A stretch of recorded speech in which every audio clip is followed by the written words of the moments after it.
Jesus Christ, who lives and reigns with the Father and the Holy Spirit. Damien!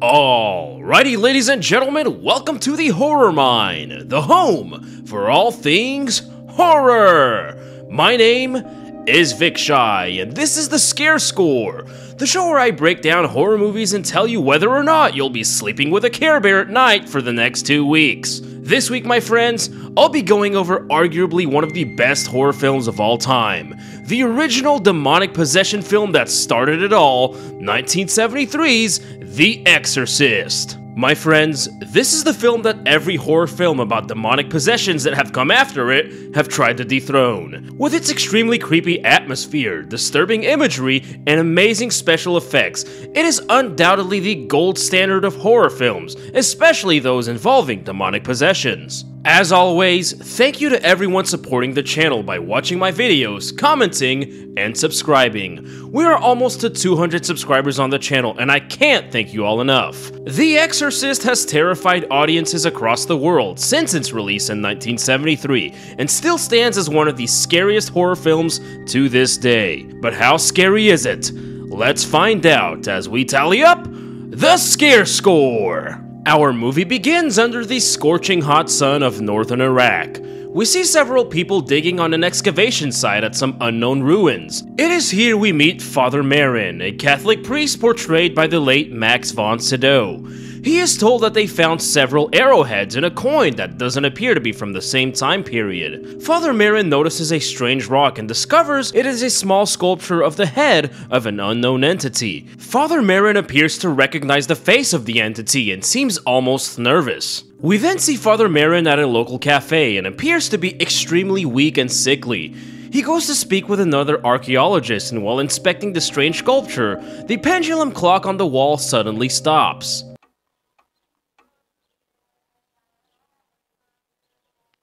This is a very subtle yet ominous sign of the evils to come. Father Marin then heads to the side of some unknown ruins. We see a large stone statue resembling that of the small sculpture found earlier. This was an amazingly ominous shot, as it seems as though Father Marin is facing the statue directly, and the two are about to engage in battle. We are then taken from northern Iraq to Georgetown, Washington. We are treated to a long overhead shot of the town that slowly zooms in onto a single house. It isn't until I watched the film for a second time that I realized that this simple shot was much more significant than I realized, something that I'll come back to at the end of the video. We meet our next character, Chris McNeil, currently laying in bed and suddenly hears a loud crashing sound coming from the attic. She goes to her daughter Reagan's room and notices that her window is wide open. She then tells a sleeping Reagan how much she loves her. Chris tells her butler Carl that she believes there are rats in the attic, but Carl is adamant that there are no rats up there. Chris is an actress that moved from California to Washington with her daughter Reagan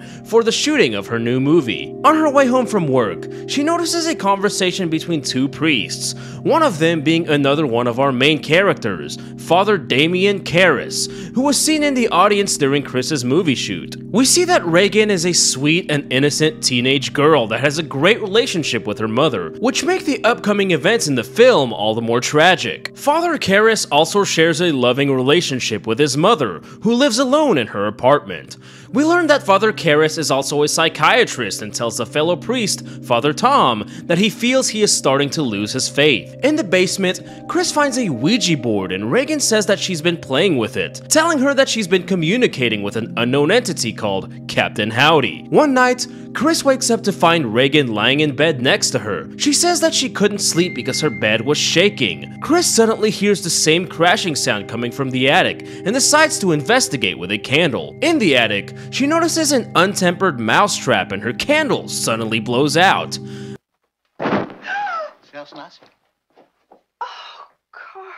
Now, I normally wouldn't give a fake out jump scare any points, but I feel like something supernatural definitely caused her candle to blow up like that. It would have been a more authentic scare if Carl hadn't popped up from behind her. The next day, we see that a statue of the Virgin Mary has been vandalized and defiled inside of the church. We see that Father Karras' mother experienced a mental breakdown and has been admitted into a hospital. We later find out that she tragically passed away soon after. This event undoubtedly tests his faith even more. Chris hosts a house party with some of the Hollywood elite, and one of her friends, Burke Dennings, gets a little bit drunk and a lot of bit racist. Bloody damn butchering Nazi pig. Father Dyer, another priest and good friend of Father Karras, also attends the house party and entertains the crowd. During his performance, however, Regan walks downstairs and kills the entire mood. You're gonna die up there. That same night, Regan's bed begins to violently shake from underneath her.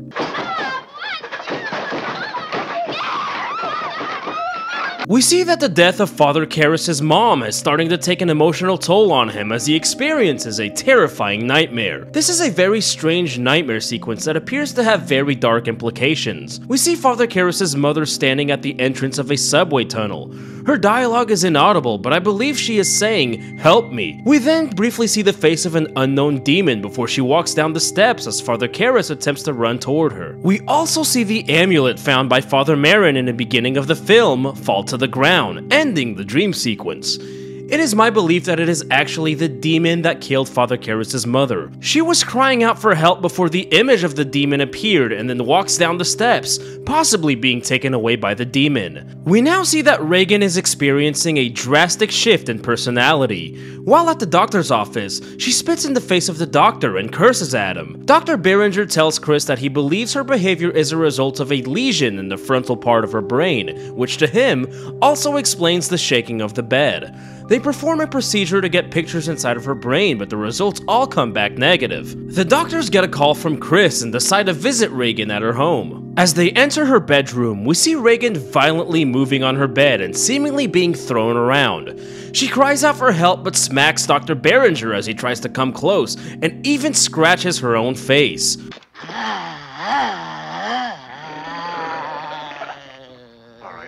Let's see what Her voice shifts to a completely different tone and she begins to curse at everyone in the room. They manage to grab a hold of her and finally sedate her. It is clear at this point that something has possessed Regan's body. This scene, my friends, was extremely disturbing and is only a taste of the horrors to come. On Chris's way home, we see an ambulance and a large crowd gathered at the bottom of a set of stairs. Chris comes home to flickering lights and a phone call. She picks up the call but no one appears to be on the other end. She enters Regan's room to again find the window wide open. Chris's friend Sharon comes home and tells her that she left Burke Dennings in charge to watch over Regan. A man named Chuck arrives at the home to tell them that Burke has passed away by falling from the stairs right outside of the house and broke his neck. Now, this next scene was not in the original cut of the film, but I truly feel that leaving it out would be a total disservice, as it has become one of the most iconic scenes in horror cinema. Oh my god. That, ladies and gentlemen, is truly stuff of nightmares. This scene never made the original cut of the film because the wires holding the actress were pretty visible at the time. It wasn't until the director's cut of the film was released that they were able to edit the wires out of the scene. Damn wires, this is why we can't have nice things. Chris brings in a psychiatrist that puts Regan in a state of hypnosis. The psychiatrist asks to speak to whoever is inside of Regan and attempts to find out who or what it is. Regan begins to growl and her facial expression completely changes. She then proceeds to completely obliterate the psychiatrist's nuts. Father Karras is then approached by Lieutenant William Kinderman, a homicide detective investigating the death of Burke Dennings. He reveals that Burke was discovered with his head turned completely around and believes that he was pushed to his death. He also believes that the desecration of the Virgin Mary statue and Burke's death have a sinister connection. We now see that Regan's condition is getting much worse. Dr. Berenger comes to the conclusion that Regan believes she is possessed by an unknown entity. He brings up the idea of an exorcism, saying that since the patient believes they are possessed, perhaps the belief in the power of an exorcism could help revert them to their normal state. Belief in the power of exorcism can make it disappear. I absolutely loved the medical portion of the film that showed Chris desperately searching for answers to help her daughter. It truly shows that Chris went through all the available options to fix Reagan and has now resorted to trying an exorcism. Lieutenant Kinderman makes a connection between where Burke Dennings landed and Reagan's bedroom window. He speaks to Chris about it and believes that Burke was pushed to his death from Reagan's bedroom. Chris assures the LT that Reagan was heavily sedated at the time of Burke's death. However, you can clearly tell from her face that she knows who pushed good old Burke. That makes Mama an accessory to murder. Reagan may want to claim not guilty by reason of demonic possession. Oh wait, that's for next week's video. After Kinderman leaves the house, we get another one of this film's truly disturbing scenes. Chris hears a commotion coming from Reagan's bedroom. You can hear both Reagan's voice crying for help and the demon cursing at her, showing that Reagan is desperately trying hard to fight off the possession. Chris enters the bedroom and we see several items flying all across the room. We see Reagan stabbing herself with a metal cross while saying, "Let Jesus fuck you." Chris attempts to stop her, but Reagan grabs her head and forces her face into her privates. Reagan's face then turns completely around in a truly terrifying moment.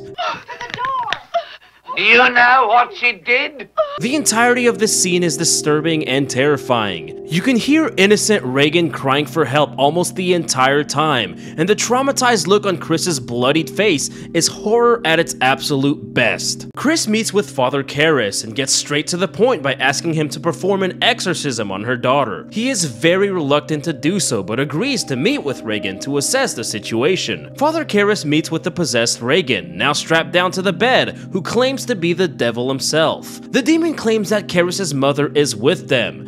It also quotes an old homeless man that Karras met earlier in the film. These are all things that Reagan wouldn't have known about. He challenges the demon some more and gets a face full of vomit for his efforts.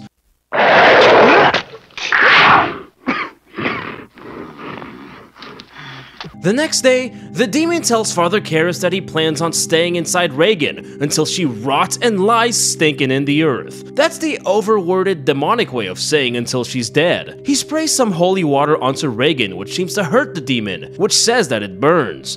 While in pain, the demon then begins to speak in a seemingly foreign tongue, which Father Karras captures on tape.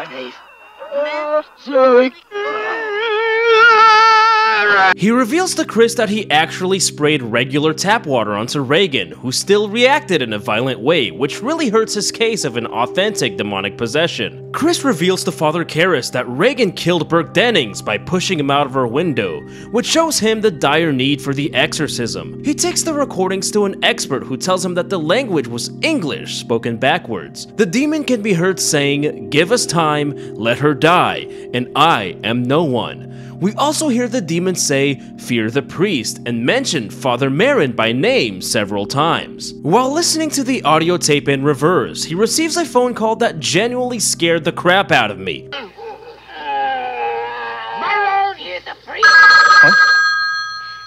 This scene was a jump scare done right. It had the audience so focused and invested on trying to listen to the reverse audio tape that the ringing phone comes out of nowhere and takes you completely off guard.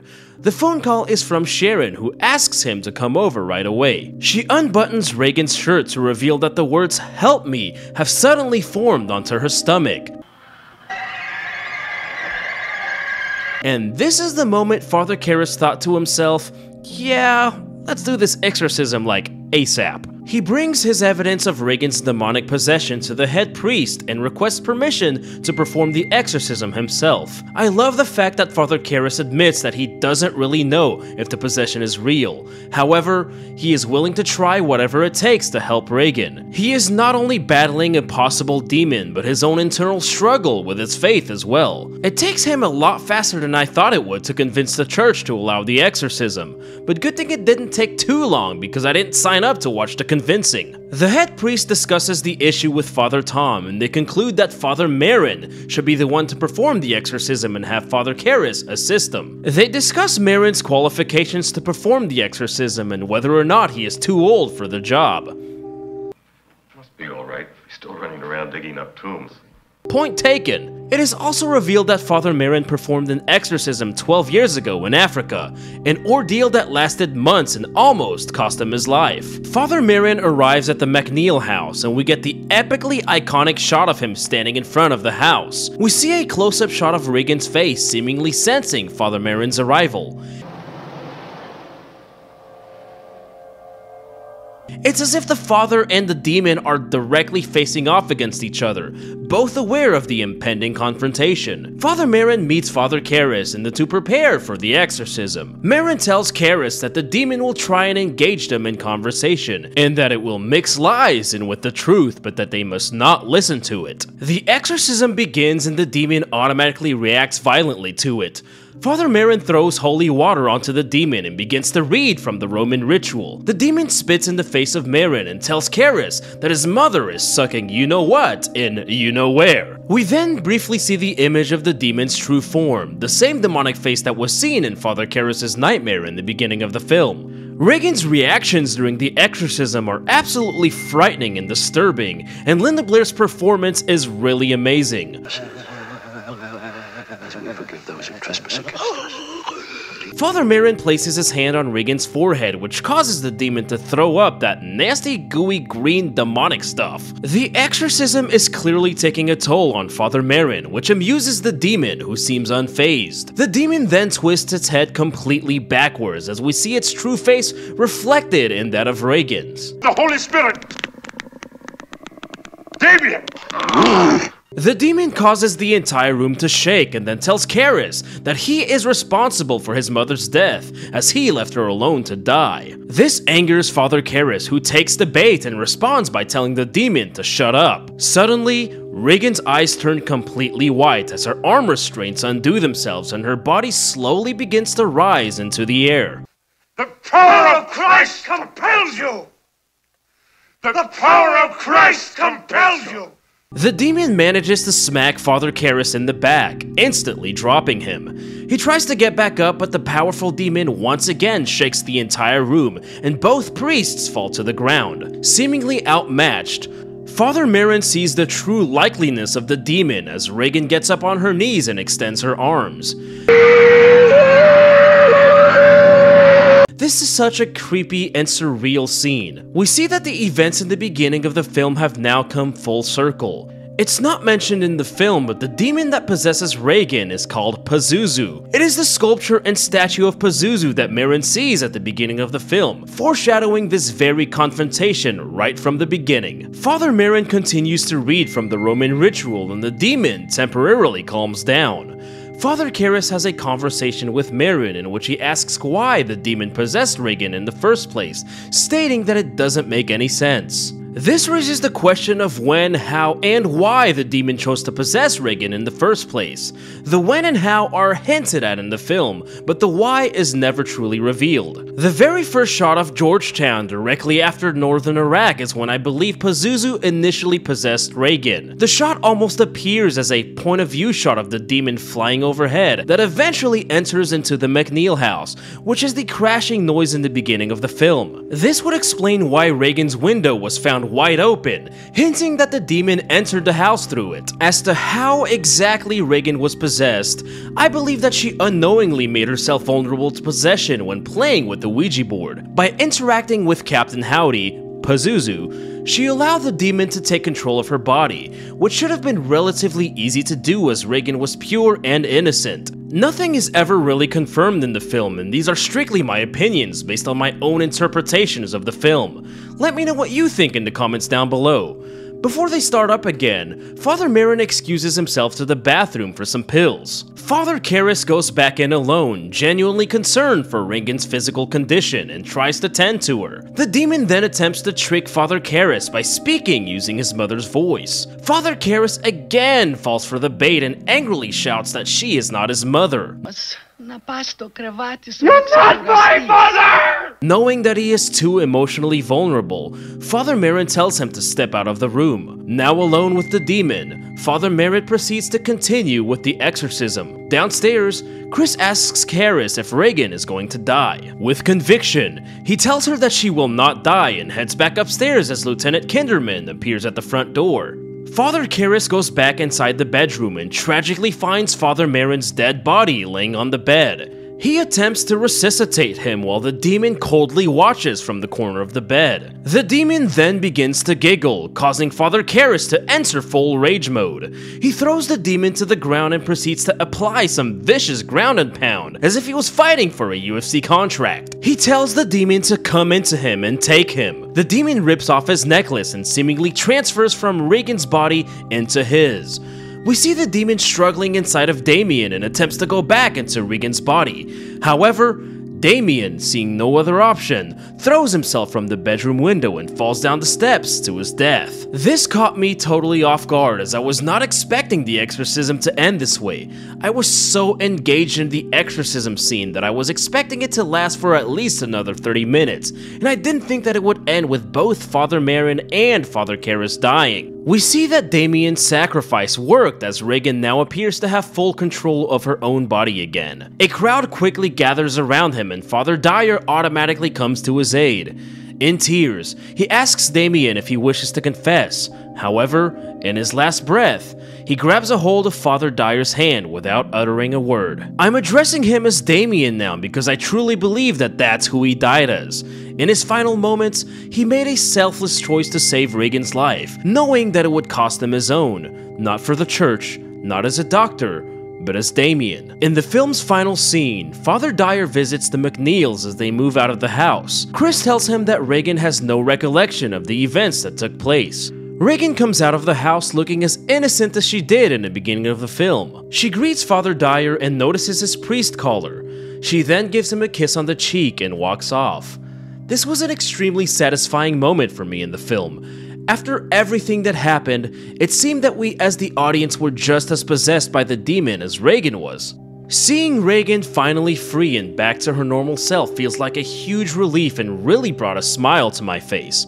I truly believe that while she may not fully remember the events that took place, deep in her heart, she recognizes that it was thanks to the Catholic priests that gave their lives that she is now free and able to live hers. Her kissing Father Dyer is a subconscious show of thanks that is really heartfelt. Before driving off, Chris gives Father Dyer Damien's necklace. I still don't know the significance of the necklace or how it got into Damien's possession in the first place. What I believe is that it sort of acted as a sign of hope throughout the film. Father Dyer walks over the steps where Damien died, overlooked by the now boarded up window. He then walks away as the movie ends. And that, my friends, was The Exorcist. The film released back in 1973 and stands to this day as the gold standard of demonic possession horror films. Upon its release, The Exorcist was hailed as one of the scariest and most disturbing films of all time. I truly believe that this praise still holds true to this day. The film manages to truly terrify and mesmerize me at the same time. With its beautiful cinematography, creepy atmosphere, and truly disturbing imagery, The Exorcist absolutely earns its scare score of 100%. While I may not have fully understood all the hidden meanings and themes throughout the film, I absolutely loved how character-driven the movie was. As scary as it was, the movie was all about family and what we're willing to do for the ones we love, even when battling with our own inner demons. I highly recommend this iconic horror movie to any fan of the horror movie genre, especially those who love demonic possession movies, as this is the one that started it all. Next on the scare score, I'll be going over The Conjuring, The Devil Made Me Do It. I'm really excited to see what this film has to offer, and I can't wait to talk about it with you all. As always, I hope you enjoyed this video. If you have a horror movie you'd like to see me break down, let me know in the comments down below. My friends, I cannot wait to see y'all right back here in the horror mine. Y'all stick around.